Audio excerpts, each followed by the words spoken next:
안녕하세요. 자, 부동산학개론 제20강 마지막 시간 감정평가론 네 번째 시간 시작하도록 하겠습니다. 104쪽에 제목 보시면 수익 환원 방법, 즉 수익가액을 구하는 방법 이렇게 되어 있습니다. 보통 수익법은 수익은 미래에 발생하게 됩니다. 그래서 미래에 발생하는 수익을 현재 가치로 환원할 때 이렇게 미래에 발생하는 수익을 매기마다 지금 기준 시점으로 당겨야 되겠습니다. 이 당긴다는, 즉 현재로 당긴다는 의미로서 환원이라는 말을 쓰게 됩니다. 즉 이 환원한다는 말은 현재로 당기는 것이고, 환원하기 위해서는 미래의 그 금액, 수익 발생하는 금액을 현재 가치로 볼 때는 그대로가 아닙니다. 미래에 만약에 1000만 원이다. 그 미래가 뭐 10년 후다. 그러면 현재 가치로 보면 1000만 원보다 훨씬 못 미치게 되겠죠. 그 금액을 조정하는 것을 환원 이율이라고 합니다. 그래서 환원한다는 말은 현재 가치화한다 이런 뜻이 되겠습니다. 즉 현재 가치화한다는 말은 다시 어떻게 보냐면은 이것은 할인해야 된다 이런 뜻이 되겠습니다. 자, 그러면 이 할인하는 그 비율을 할인율인데, 이 할인율을 수익환원법에서는 환원 이율이라 한다 이렇게 되겠습니다. 그런데 대상 자산이 어느 것이냐에 따라 환원율이 조금씩 달라지고 있습니다. 자, 그러면 각각의 그 대상 자산에 따라 환원율을 어떻게 적용하는지를 살펴보겠습니다.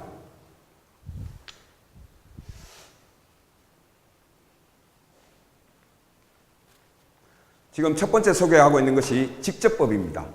즉 영구환원법이라고도 하는데, 이것은 비상각자산입니다. 그래서 원본 가격이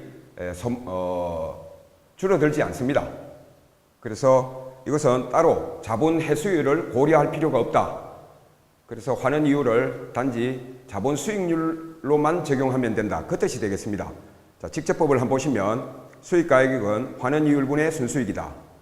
이때 환원 이율은 자본 수익률, 즉 시장 이자율 정도가 되겠습니다. 자, 직접법은 순수익을 환원 이율로 직접 환원한다. 그 다음 내용 연수가 무한하여 순수익이 영속적으로 기대되는 부동산이다. 그래서 투하자본의 회수가 불필요하므로 감가상각률, 즉 자본 회수율은 적용하지 않는다. 환원 이율에 자본 수익률만 포함된다. 그 뜻이 되겠습니다. 그 다음에 직선법 보겠습니다. 직선법이 일반적으로 우리가 적용하는 환원 이율이 되겠습니다. 삼각자산 및 단기 임대용 부동산. 자, 삼각자산은 만약에 임대용 건물을 하나 갖고 있다. 근데 이것이 1억이다. 1억에 뭐 내용연수, 경제적 내용연수가 뭐 대략 한 30년이다. 30년 후까지 사용한다.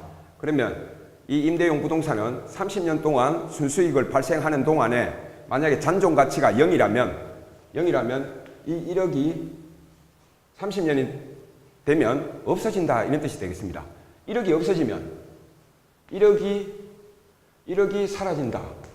그러면 지금 현재 어떤 순수익이 발생한다. 이 순수익을 물론 환원해가 당깁니다만은 그냥 이대로만 당기면 어떻게 되겠습니까? 이대로만 당기면 실제 발생한 순수익은 맞지만 문제는 사라진 이 1억은 어디에서 받아내야 되는가? 그래서 이 순수익이 발생하는 동안에 1억이 사라졌기 때문에 순수익에서 한꺼번에 1억을 뺄 수는 없고, 그래서 매기 발생하는 순수익을 좀 낮추어야 되겠습니다. 그래서 낮추기 위해서 이 사라지는 부분을 반영하기 위해서 아까 직접법에서 말이 좀 비슷합니다만은 직접법에서는 비상각자산이므로 사라지지 않으니까 할인할 때 비율이 시장 이자율 정도였는데, 지금은 이 현가화할 때, 즉 할인하는 비율을, 할인율을 더 크게 만들어야 되겠습니다. 더 크게 해야만, 즉 이 순수익을 작게 잡아야만 이 작게 잡은 부분, 작게 잡지 않은 부분, 요것이 이제 줄어든 부분을 합치면 1억이 되게끔 그렇게 현재 발생하는 순수익을 그대로 순수익으로 다 잡지 않고 나중에 이 사라진 1억을 반영할 수 있게끔 하려 그러면 매기 발생하는 순수익을 더 작게 만들어야 되겠습니다. 더 작게 만든다는 것은 할인율을 더 크게 만들면 되겠습니다. 그래서 여기에서 삼각자산에 적용하는 환원 이율은, 즉 할인율은 순수익을 더 작게 만들기 위해서 할인율을 키워줄 필요가 있습니다. 그래서 일반적으로 비삼각자산에는 자본 수익률만 썼는데 여기에 다시 더하기 자본 회수율, 즉 1억을 회수해야 됩니다. 매기간 조금씩 더 회수를 해서 회수율이 바로 감가상각률이 되겠습니다.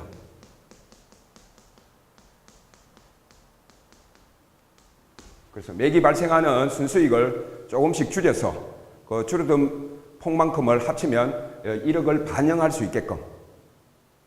그래서 원본이 사라진다면 매기 발생하는 순수익을 그대로 순수익으로 볼 수가 없지 않겠습니까? 나중에 끝에 가면 1억이 없어지는데, 그래서 그 없어지는 것을 매기 순수익의 크기를 더 줄여므로써 반영이 되도록 하는 것, 그것이 직선법이 되겠습니다. 자, 일단 이해를 그렇게 하시면, 즉 할인율을 키워주기 위해서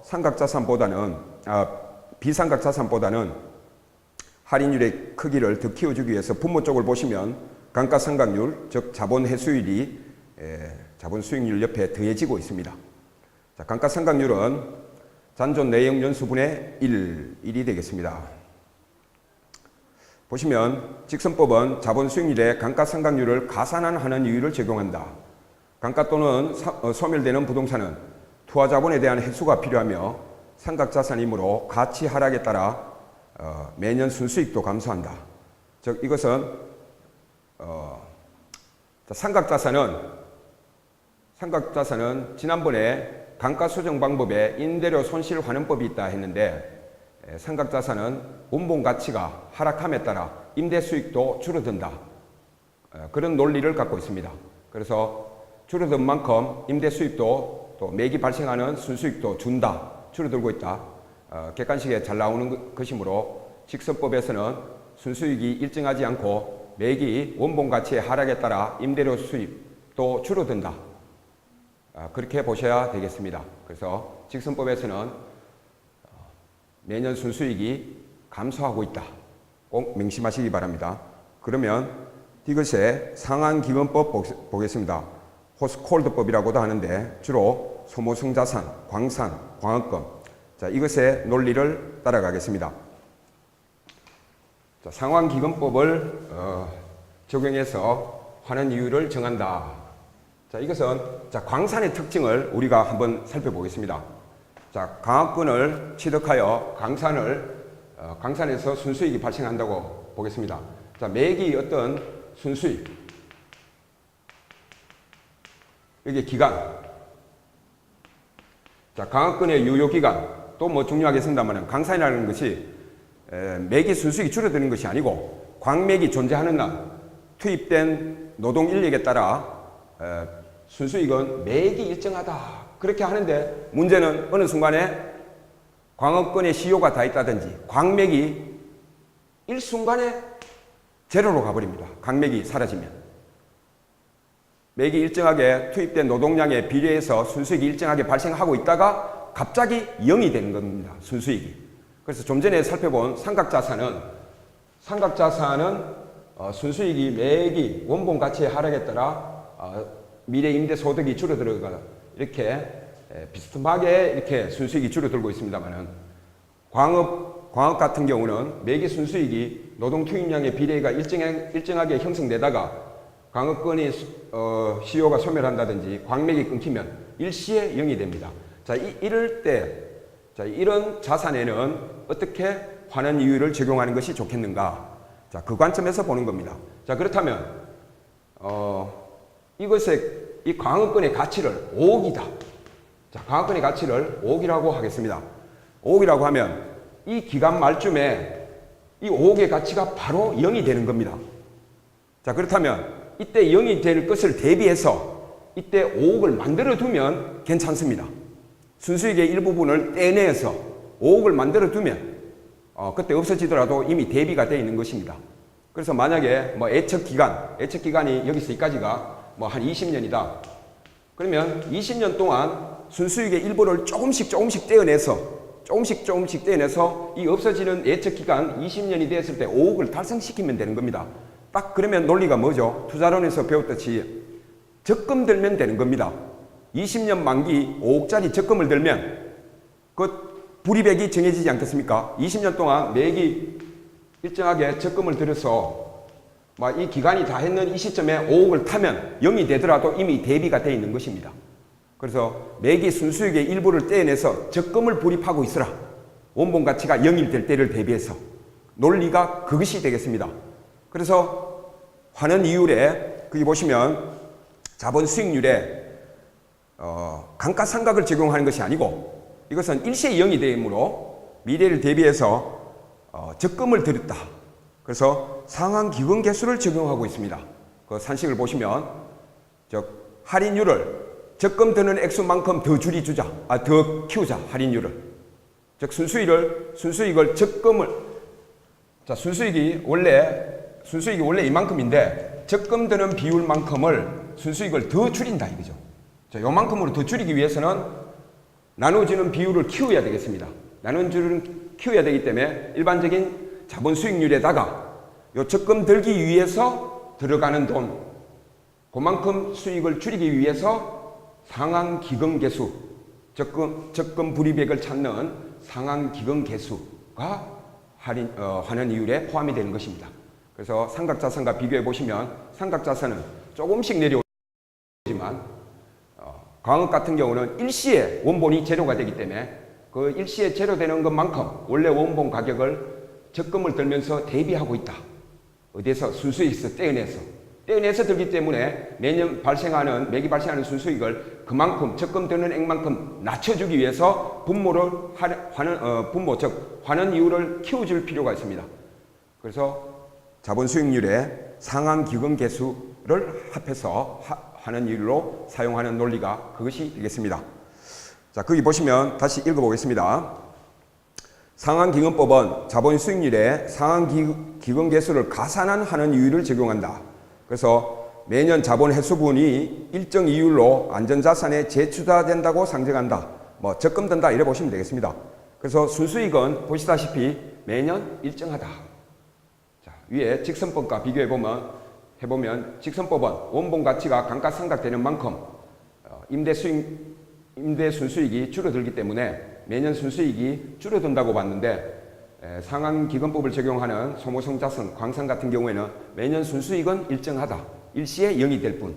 그런 뜻이 되겠습니다. 여기 보시면 일정 이율, 축적 이율로 안전자산에 재투자된다. 즉 적금 들었다 이 말이 되겠습니다.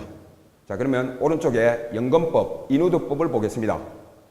장기 임대용 부동산에 적합하다 되어 있는데 이것은 지금 논리를 보시면 상한기금법과 같죠? 시기 같은데 내용이 조금 달라지고 있습니다. 그게 박스 밑에 한번 읽어보시면 연금법은 즉 인후도법은 상한기금법의 대안으로 제시된 것으로 자본 회수율로 안전율 대신에 유사부동산의 자본 수익률을 적용한다. 자, 거기 보시면 따라서 환원 이율에 포함되는 이자율이 한 가지다. 그래서 자본 수익률은 안전율보다 높으므로 상한기금 개수값이 작아져 할인율이 작아져 수익가액이 상한기금법보다 높다. 그래서 매년 순수익은 일정하다. 자, 이 논리가 뭔지는 상한기금 개수를 다시 살펴보아야만 이것을 이해할 수 있을 것입니다. 자, 그래서 투자론에서 배웠던 상한기금 개수의 논리를 다시 한번 보겠습니다. 칠판을 봐주십시오.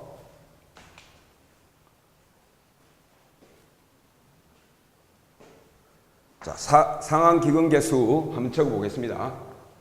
1 플러스 R의 N제곱 마이너스 1분의 R이 되겠습니다. 요게 감채기금 개수 또는 상한기금 개수.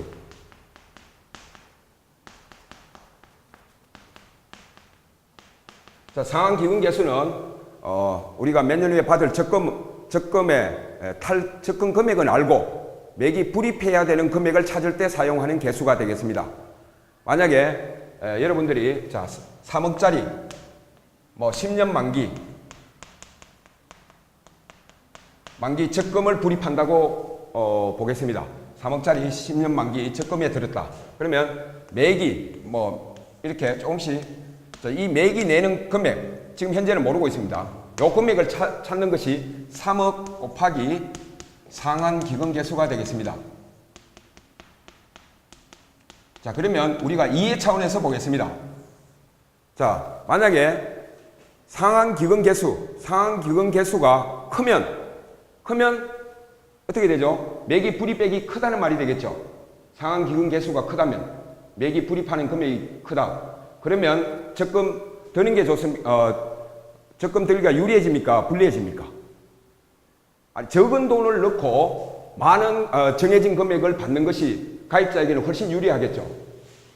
그런데 상한 기금 개수값이 커진다는 말은 많은 금액을 넣고 정해진 금액을 받기 때문에 상한 기금 개수값이 커지는 것은 적금 불입자에게는 불리할 것입니다.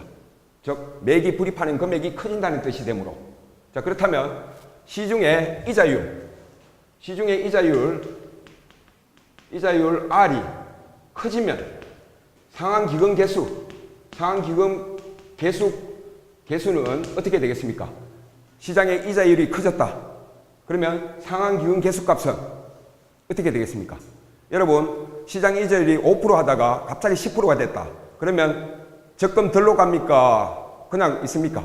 아무래도 기존의 가입자 수보다는 이자가 높아졌다는 말은 바로 적은 돈으로 원래 돈을 그대로 만들 수 있다. 그런 뜻이 되겠습니다.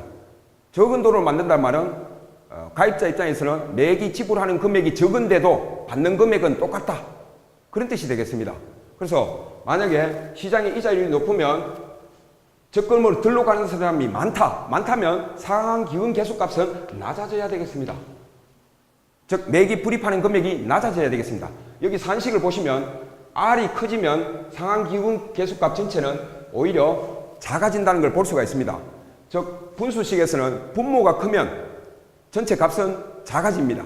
그런데 여기 보시면 분모의 R은 지금 N제곱을 끼고 있습니다. 근데 여기는 그대로입니다. 그래서 R이 커지면 분모가 커지는 것은 훨씬 커집니다. 즉 R이 커지면 상한 기금 개수값은 줄어들고 즉 월 납입액은 줄어들게 되겠습니다. 그러면 거기에 호스콜드법과 이누드법에서 지금 거기 적혀 있는 말을 다시 한번 설명하겠습니다. 거기 보시면 상한기금법에 호스콜드법에 보시게 되면 거기에서 상한기금 개수 이 R을 어떻게 본다고요? 축적 이율로 안전자산에 투자한다. 즉 국채나 공채에 투자한다. 그러면 국채나 공채에 투자하게 되면은 이자율이 아무래도 작죠. 위험을 부담하지 않으므로. 그래서 만약에 국채나 공채에 투자하게 된다면은 R의 수준은 즉 상한기금법, 호스콜드법은 R이 낮다는 겁니다. R이 낮다라는 것은 저기 보시면 상한기금 개수가 커진다는 것이 되겠습니다. 커지면 그 논리로 본다면 같은 지금 상한기금법과 연금법의 식은 같지만 상한기금 개수의 값이 어디가 더 크다고요? 상한기금법, 호스콜드법이 더 크다는 뜻이 되겠습니다. R이 작으면 지금 똑같이 그 자본 수익률 더하기 상환기금 개수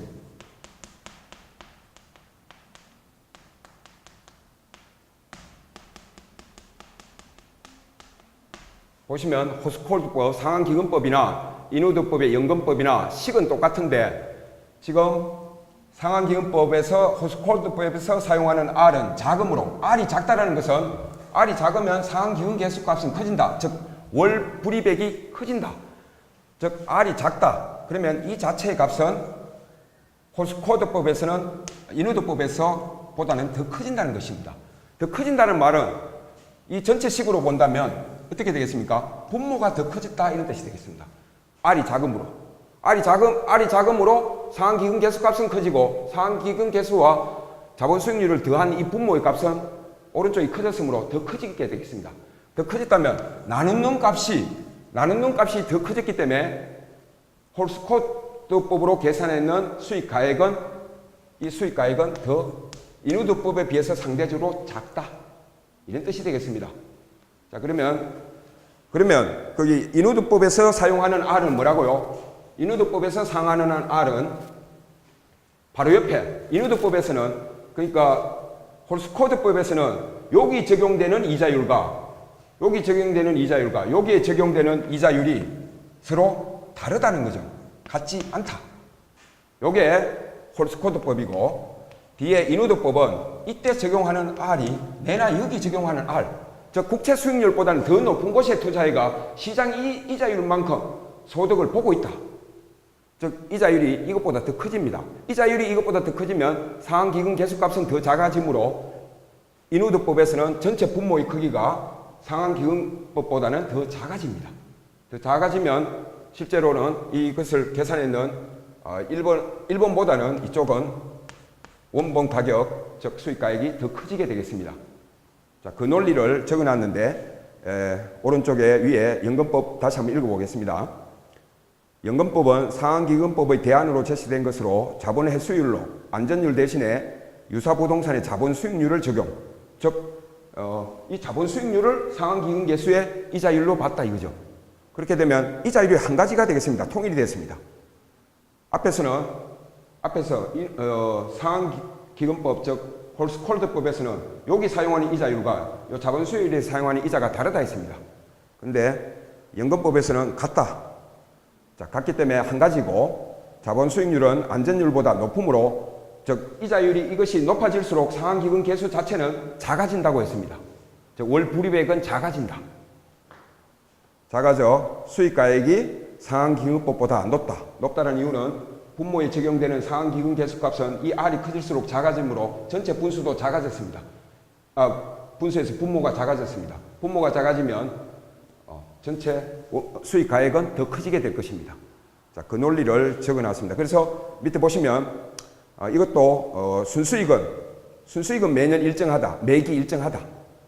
즉 상한기금법과 동일하지만 수익가액의 크기는 연금법이 가장 크고 나누는 이 분모의 값이 작아졌으므로 그것에 있어서 도출되는 수익가액은 연금법이 가장 크고 그 다음에 상한기금법이고 그 다음에 감가상각률을 더한 직선법이 가장 작다. 즉 감가수익률이 지금 상한기금 개수보다는 더 크기 때문에 나누는 값이 더 커져서 직선법으로 계산했는 수익가액이 가장 작고 연금법으로 계산했는 것이 가장 높다. 즉 분모가 가장 작다. 분모가 작으면 연금법이 가장 작고 그 다음이 홀스코드법 그 다음에 감가상각률을 적용한 직선법이 분모가 상대적으로 더 크므로 나누는 값이 커지면 여기서 계산되는 값은 작아질 것입니다. 그래서 수익가액의 크기는 연금법이 가장 높고 그 다음에 상한기금법 그 다음에 직선법이 되겠습니다. 연금법은 장기 임대용 부동산에 사용됩니다. 상각과 비상각이 결합되어 있습니다만은 수익률이 높다. 자, 그래서 그 논리를 옆에 작은 박스에 살짝 적어두기도 했습니다. 전체적으로 이해를 하셔야만 알 수 있습니다. 왜 이것을 하는 이유로 사용하는지, 또 상한기금 개수에 적용되는 이자율이 클수록 오히려 상한기금 개수값은 작아지고 또 작아진 것을 더했는 전체 환원 이율의 분모는 더 작아지므로 작은 것으로 나누는 할인한 수익가액의 크기는 연금법이 가장 크다. 논리를 이해하시면 충분히 이해할 수 있으시리라 생각됩니다. 다음 수익분수법 보겠습니다. 수익분수법은 수익법으로 수익 방식으로 계산한 임대료 계산 방식이 되겠습니다. 그렇게 계산한 임대료를 수익 임대료라고 하는데 이름을 수익 분석이라 하는 말은 나누어 쪼개어 본다. 어떻게 나누죠? 받은 수익 임대료를 순수익과 필요 재경비로 그렇게 분할해서 본다. 물론 필요 재경비는 적산법과 동일하다. 감유조선 대공정 별 내용은 없습니다. 거기를 한 번 더 보겠습니다. 대상 부동산이 일정한 기간에 산출할 것으로 기대되는 순수익에 계속하여 임대하는 데 필요한 경비를 더하여 산정한다. 그래서 순수익이 있고 그것을 임대용으로 계속 쓰기 위해서 들어가는 비용, 그 합친 것이 수익 임대료다. 뭐 단순한 논리입니다. 자, 유의사항, 모든 수익성 부동산에 적용되는 수익환원법과 달리 가치를 구하는 수익환원법은 수익성 부동산이면 다 적용하지만 임대료를 구하는 수익분석법은 기업용 부동산에만 적용하고 임대용 부동산에는 적용하지 않는다. 이유, 임대용 부동산에서 이미 임대료가 정해져 있지 않습니까? 정해져 있으면 따로 구할 필요가 없지요. 그래서 임대용 부동산에서는 이미 경비는 따로 지불하고 있고 받는 그 돈이 바로 수익 임대료가 되겠습니다. 그래서 따로 구할 필요가 없다. 임대용 부동산은 받는 그 돈이 바로 수익 임대료가 된다. 그래서 기업용 부동산에서는 따로 구하면 된다. 자, 니은 보겠습니다. 수익분석법의 순수익은 수익환원법과 달리 대상 부동산의 정기간을 기준으로 하는 것이 아니라 보통 1년 단위. 자, 수익환원법은 그 대상 부동산의 가격을 구하는 것이므로 영속적으로 임대료가 발생한다는 가정하에 임차인은 달라지더라도 영속적으로 발생한다고 보고 현가화, 즉 환원하여 구하지만 수익 임대료는 지금 들어와 있는 임차인의 계약기간 내에서만 발생한다. 또 상황이 달라지면 또 다르게 계산해야 되기 때문에 주로 1년 단위로만 수익 임대료를 구하더라. 일단 거기 나와 있는 정도만 암기하셔도 되고요. 그렇게 봐주시면 좋겠습니다. 다음 페이지 보겠습니다. 이제는 감정평가의 절차에 대해서 좀 알아보겠습니다. 감정평가의 실시, 절차, 감평규칙 제8조에 나오는데 요 순서대로 보셔야 됩니다만은 이걸 어찌 외우겠습니까? 여러 번 보다가 외워지면 다행이고요. 안 외워지면 혹시 나오면 어쩔 수 없습니다. 이런 것까지 머릿속에 다 넣으면 머리가 복잡해서 되겠습니까? 그래서 여기는 한번 읽고 지나가시는 걸로 하겠습니다. 한번 읽어보겠습니다. 기본적 사항의 확정, 처리 계획 수립, 대상 물건을 확인은 실제로 가서 조사해라. 그 다음에 대상 물건을 실제 방문해서 자료를 수집하고 정리해라. 그 다음에 자료 검토 및 가치 형성 요인을 분석해라. 앞에서 가치 형성 요인, 일반적 요인, 지역적 요인, 개별적 요인, 일찍에 그렇게 보라 했습니다. 그렇게 한번 보고, 그 다음에 어떤 방법으로 감정평가할 것인지를 정하고 적용하라. 그렇게 해서 산출하면 가액을 결정하고 표시해라. 대충 순서는 자연스럽게 한번 봐주시고 순서를 구하라 하는 문제 나오면 그에 따라 적응하시기를 바랍니다. 자, 기본적 사항의 확정. 그 감정평가를 실시하기 위해서는 이 사항을 확정하고 적용하라. 절차를 따르라. 감평규칙 제9조. 자, 누가 의뢰했느냐. 그 다음에 감정평가할 대상 물건을 파악하고 어떤 목적으로 물건 가치를 평가하는지를 그 평가 목적을 정하고 그 다음에 어떤 시점을 정할 것인지. 자, 기준 시점. 기준 시점. 그 다음에 감정평가 조건, 기준 가치, 자문 또는 용역, 수수료 및 실비.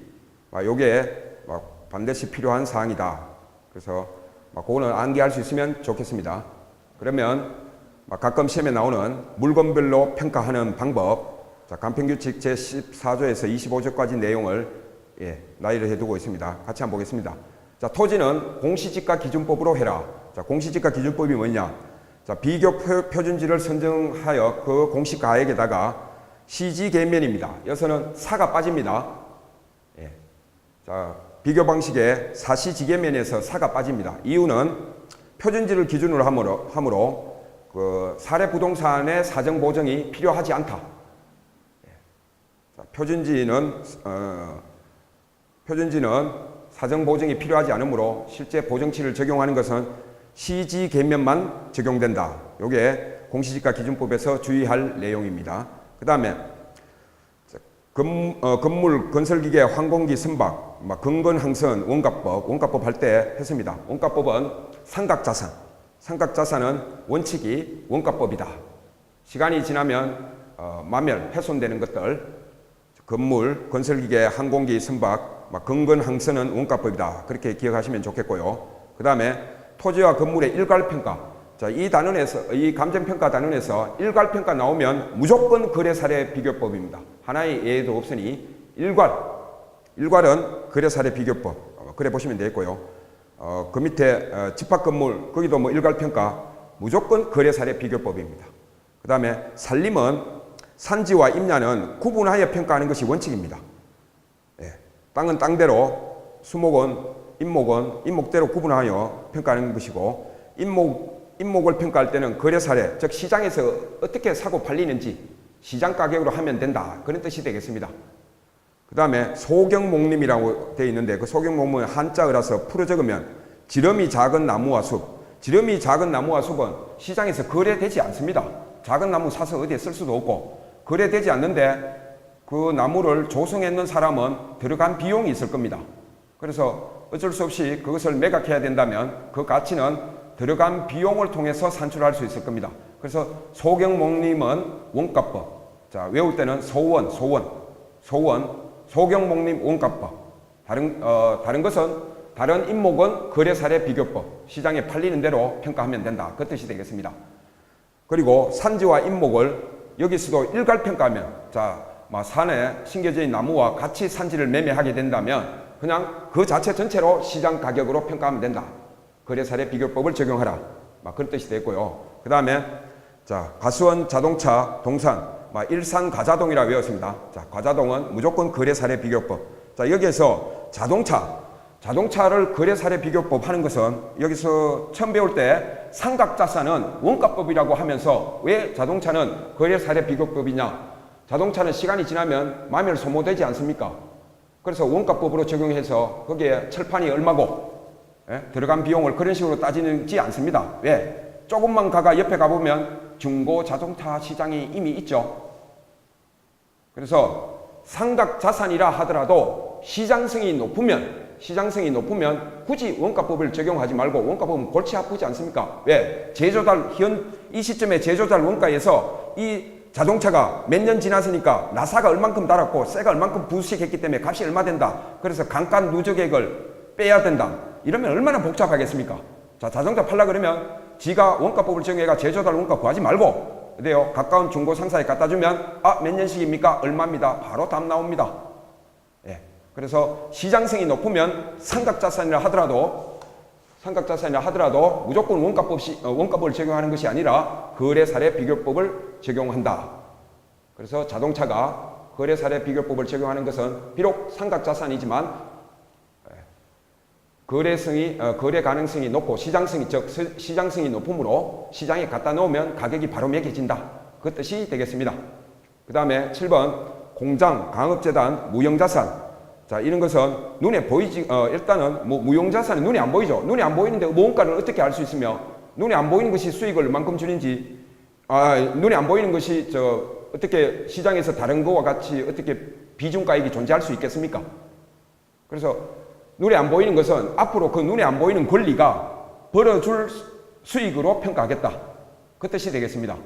그래서 이러한 권리, 즉 공장이나 강업재단은 미래 발생 수입으로 평가한다.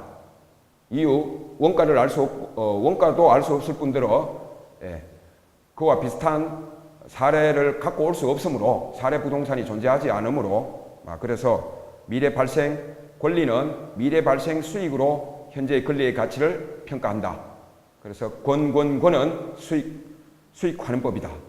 어권, 강업권, 영업권은 무조건 수익하는 법, 권리는 수익하는 법, 그렇게 기억하시면 좋겠습니다. 임대료는 임대사례 비교법 하시면 되고, 자, 유가증권 중에 주식은 시장성이 높으므로 주식 매일 거래되지 않습니까? 그래서 거래사례 비교법 하시면 되고, 자, 채권은 상장되어 있으면 그것은 거래가 이루어지고 있으므로 거래사례법을 적용하고, 상장되어 있지 않으면 지금 갖고 있는 그 채권의 수익을 가지고 평가하면 된다. 그 다음 10번에 소음, 진동, 일조 침해, 환경오염, 이런 것으로 해서 대상 부동산이 직간접 피해가 발생하면 그 대상 부동산을 평가할 시 이것으로 인한 원상 회복 비용을 고려하여 원본 가격에 이것으로 인해서 원본 가액의 어떤 영향을 받았다면 원상 회복 비용을 얹어서 가격을 평가해라. 그런 뜻이 되겠습니다. 자, 10번 부동산 가격 공시제도. 여기서는 구별이 아주 중요하겠습니다. 그 보시면 토지는 표준지와 개별로 나눈다. 일단 그렇게 보시고, 건물은 단독과 공동으로 나누는데 단독은 또 토지와 마찬가지로 표준 개별로 나누고, 공동은 공동 한 가지입니다. 공동이 더 크니까 여러 가지인가 이렇게 착각할 수 있는데, 공동은 공동주택은 공동 건물은 그냥 공동주택 가격 그렇게 하시면 됩니다. 자, 보시면 그 공시 주체를 볼 수 있는데, 개별은 시군구청장, 표준지 공시지가, 표준주택 가격, 공동주택 가격은 국토교통부 장관이. 그 다음에 공시일자도 한번 보시면 표준지 공시지가는 2월 말일, 즉 2월 28일이 될 수도 있고 2월 29일이 될 수도 있고, 자, 개별 공시지가는 5월 31일. 자, 표준주택 가격은 단독주택의 표준주택 가격은 국토부 장관이 공시하는데 1월 31일. 자, 그 다음에 단독주택의 개별주택 가격은 시군구청장이 4월 30일까지. 날짜가 조금씩 다르죠. 자, 개별주택 가격과 공동주택 가격은 4월 30일, 표준주택 가격은 1월 31일. 모든 공시일자는 기준일은 1월 1일이다. 공시일은 달라지고 있지만 그렇게 보시면 되겠고요. 자, 표준지 공시지가 선정 기준을 보겠습니다.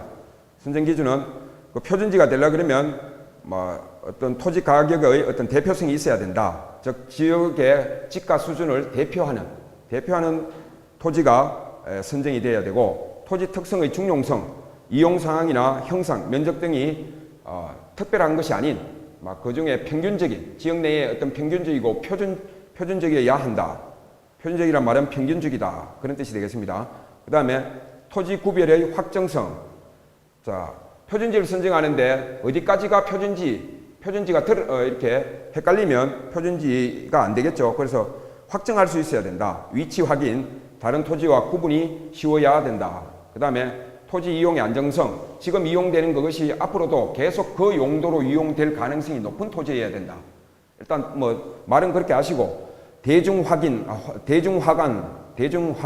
이렇게 표준지 선정 기준을 4개밖에 안 되니까 어떤 식으로든 암기를 하시면 좋겠습니다.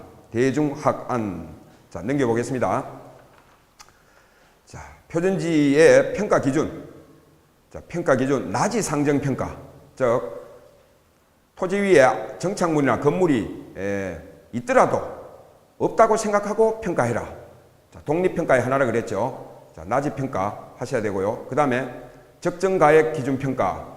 통상적인 시장에서 정상적인 거래시 성립될 가능성이 높다고 인정되는 가격으로 평가하고, 실제 용도. 자, 공부상 지목에 불구하고 실제로 이용되는 것으로 평가해라. 물론 일시적 이용은 고려할 필요 없다.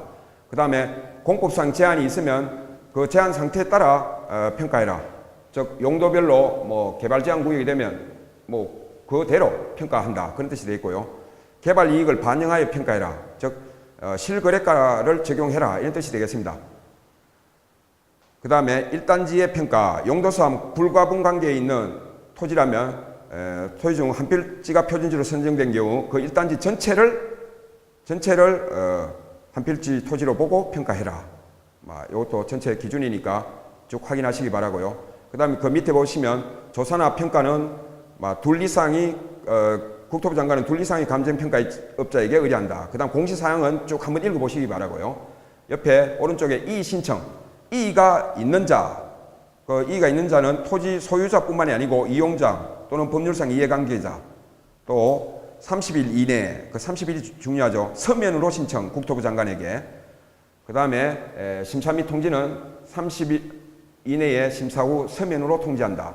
그 다음에 표준지의 효력은 지가 정보를 제공하고 토지 거래의 지표가 되고 행정 목적의 지가 산정 기준이 되고, 즉 보상금 산정의 기준이 되고, 간평업자의 개별 토지 평가 기준이 되고, 개별 공시지가 산정 기준이 되며 토지 가격 비준표 작성의 기준이 된다. 자, 표준지니까 여러 가지 어떤 그의 지표나 기준이 된다. 그거 한번 보시고요. 그 다음에 개별 공시지가. 시장, 군수, 구청장이 하나 또는 둘 이상의 표준지 공시지가를 기준으로 국토부 장관이 작성 제공한 토지 가격 비준표, 즉 이 개별 대상 토지가 표준지와 얼만큼 다른지 그것을 값을 매긴한 것을 토지 가격 비준표라 합니다. 담당 공무원이 표준지에 지금 대상 개별 토지가 얼만큼 차이 나는지를 적용하는 토지 가격 비준표를 사용해서 개별 토지의 가격을 평가하게 되겠습니다. 자, 문제는 시험에 아주 잘 나오는 개별 공시지가는 어디에 쓰느냐? 세금 매길 때 기준인 세금 매길 때 기준은 개별 공시지가가 된다. 세금은 개별적으로 부과해야 되기 때문에 개별 공시지가가 바로 세금 산정의 기준이 된다. 국세, 지방세에. 그 다음에 개발 부담금입니다. 저 보상금이 아닙니다. 그래서 개발 부담금의 부과 기준이 되더라. 인접해서 옆쪽에서 개발이 되가 아니면 또 그 땅 자체가 개발이 된다 할 때 부과되는 부담금, 그걸 개발 부담금이라 하죠. 개발 부담금 부과의 기준이 되고, 그 다음에 국공유지 사용료 산정 기준이 되더라. 어떡하든지 이것을 위에 표준지의 효력과 구분해서 꼭 암기하셔야 되는데, 아마 대표적인 것은 세금과 관련되면 무조건 공시지가, 그 다음에 보상금이 아닙니다. 부담금입니다. 보상금은 표준지고 부담금은 개별 공시지가가 되겠습니다. 그 다음에 사용료도 개별 공시지가를 기준으로 산정하더라. 그 다음에 산정을 안 하는 경우가 있다. 개별 공시지가를 산정 안 한 것은 그 땅 자체가 표준지라면 따로 할 필요가 없겠지요. 그래서 표준지로 선정된 토지는 개별 공시지가로 볼 필요 없이 바로 표준지 가격이 개별 공시지가가 되겠습니다. 그 다음에 세금 매기지 않는 땅, 비과세 토지 및 부담금 부과 대상이 아닌 토지 산정 대상이 아니다. 그 뜻이 되겠고요. 넘겨보시면 단독주택의 가격 공시가 나옵니다. 아까도 살펴본 바와 같이 단독은 두 가지로 표준과 개별로 나뉘어집니다. 전체 내용을 한번 보시면 국토부 장관은 중앙부동산 가격공시위원회 심의를 거친다. 그 다음 그거 보시고 밑에 공시사항 아닌 거 건축이 언제 허가 났느냐 그 공시사항 아니고 토지 소유자가 누구냐 이것은 개인정보에 해당되겠죠. 절대로 공표하면 안 됩니다. 그래서 가끔 객관식에 공시사항으로 등장하면 이것이 답이 되겠습니다. 건축허가일 토지 소유자 아닙니다. 포함되지 않습니다. 공시에. 포함되는 것은 뭐냐? 토지에 관한 사항, 건물의 용도 구조, 연면적, 사용승인일. 이때는 임시사용승인일도 포함이 되더라. 그 다음에 주택가격은 복합부동산으로 보고 일괄평가하면 된다. 자, 보시면 주택시장의 가격정보 제공 및 재산세 또는 종합부동세의 가표로 사용되나 보상가격이나 담보가격으로는 사용하지 않는다. 보상가격이나 담보가격으로는 사용하지 않는다. 그것까지 기억해 주십시오. 그 다음에 개별주택 가격 공시. 자, 마찬가지로 개별이 들어가니까 시장, 군수, 구청장이 시군구 부동산 가격 공시위원회에 심의를 거친다. 그래서 결정하여 공시하더라. 그 다음에 이것도 마찬가지로 당의 개별주택이 표준주택으로 선정되면 따로 구할 필요 없이 그 표준주택 가격이 그 개별 주택의 개별주택 가격이 되겠습니다. 그 다음에 공동주택 가격 공시. 자, 이것은 나누지 않고 바로 공동주택은 한국감정원의 전수조사를 통해, 자, 전수조사입니다. 아파트 가격은 전부 다 하나하나 다 조사해라. 그래서 중앙부동산 가격공시위원회의 심의를 거쳐 국토부 장관이 공시한다. 공시사항 여기서도 마찬가지로 아파트 저거 누구 거다 이거는 개인정보이기 때문에 소유자는 공시사항이 아니다. 자, 공시사항 그게 몇 개 안 되니까 한번 읽어보시죠. 집은 명칭, 동, 호수, 가격, 면적, 그 밖에 필요사항.